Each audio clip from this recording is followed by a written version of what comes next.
how's it going, YouTube? How y'all doing today? I was taking a look at sale barns yesterday to see where would I take these animals, and I just figured out that most of these sale barns that only open one day a week are closed this weekend for Independence Day. So as of right now, it looks like I'm gonna have to be holding these animals for 1 week longer, which ain't a big problem. I've got a lot of grain still left in feed.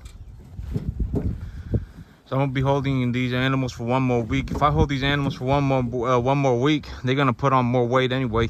So I'm gonna have to be taking these animals to market next week. This coming week. So I guess not this weekend, but next weekend. But during the weekday next week, it's supposed to rain, but I'll have to see. The rain's spotty. It says 50% chance on a few days, so I'll have to see. If it does rain, so my big idea right now is that I am going to be drilling this field all again with a pearl millet. I'm going to drill it with a pearl millet at 15 pounds an acre. I'm going to reseed it. In the front 2 acres of the field, I'm going to go over it with a hand seeder when it's raining. So I'm going to wait until it starts raining, and then when it starts raining, I'm going to go over it with a hand seeder at 15 pounds an acre. You know, it's only 2 acres. And so it's going to take me about 1 hour to seed the whole thing by hand. If I walked around with a hand seeder, I could seed the entire front field, the entire 2 acres, within about 2 hours. Or within about an hour. It'll take me about an hour. And so I'm going to wait until it rains, and then I'm gonna seed that front field. But I really need about 2 inches of rain. Yeah, Princess doesn't like Slowpoke. And Slowpoke keeps Slowpoke, he don't really try and push the cattle around, but he does push on Princess. Princess doesn't like that, because Princess, yeah, she kind of I guess the head heifer on this herd, but she's probably the highest ranking heifer in this herd. And so, but yep, I really need about 2 inches of rain. And Buddy, this is one of the animals going to market. And you know, you can tell that he's not the most muscular animal, and his frame's a little small. You know, these Brahman type cattle, they're usually not when their frames look like this, they're usually not the best in terms of market price. But I would think that I could still get about $1.20 on him, $1.10 on him. And if I get $1.20, $1.10 a pound on him, that's gonna be close to $900. But this animal right here, if I could have it my way, I would raise him as just as a pet. He's very good. He ain't wild or nothing. He isn't like skittish. He isn't wild. He's just very kind of calm, very docile. He's kind of small. If I could, I would raise him as a pet. He ain't got a whole lot of muscularity on him, and he ain't very wide, but he is significantly tall. And so, you know, if you take a look at an animal like this right here, and then take looking at an animal like this right here, it's obvious this animal much more muscular. And this animal is a little bit younger than Buddy is, and so I would think that this animal is going to be pretty significantly larger than Buddy right here. Buddy, he's still a good looking animal, and I would think that I can get $1.10, $1.20 on him. And so if I get $1.10, $1.20 on him, and he's this heavy, that's going to be close to $900, $1,000. And so, you know, I'd still make a significant amount of money. You know, this whole thing about the cattle raising, looking at the cattle numbers and stuff like that. You know, to me personally, it don't really matter if the animals are plain or whatever. If the animals are plain or small frame, if your cost of gains are very low, and you run the animals and you keep your cost of gains very low, and you keep your animals very healthy, chances are you're going to make some money.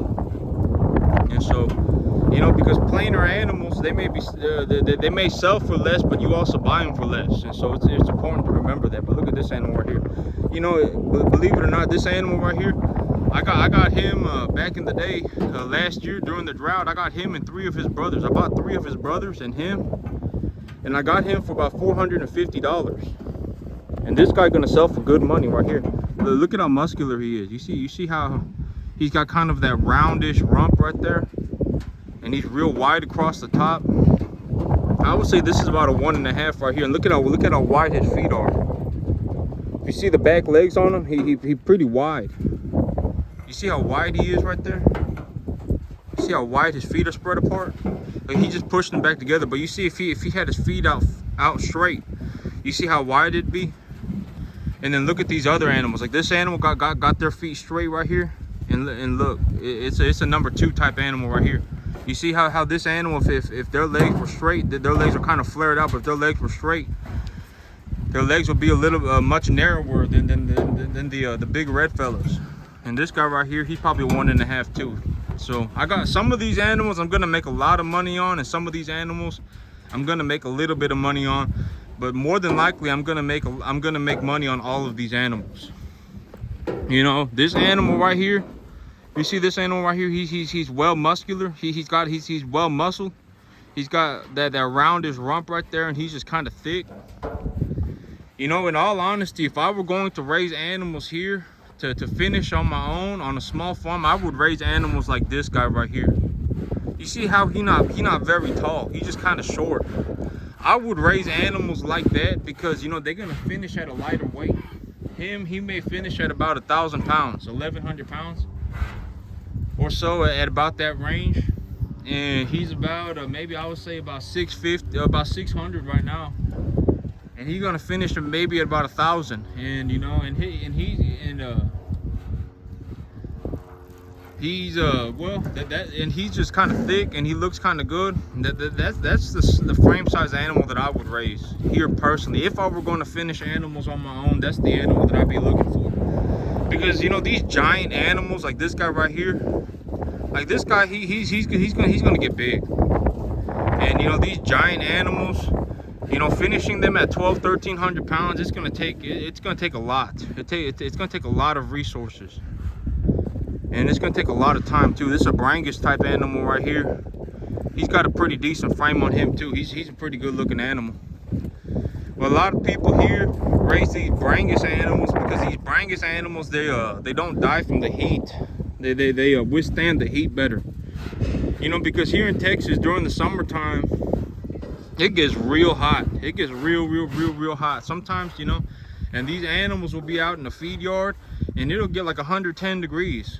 And, you know, if they can't stand the heat, they're gonna drop dead. And so, you know, the Brangus animals, they withstand the heat better. These animals right here, most of these animals I'm gonna be making good money on. I would say all of these animals I'm gonna be making money on, but some of them I'll be making real good money on.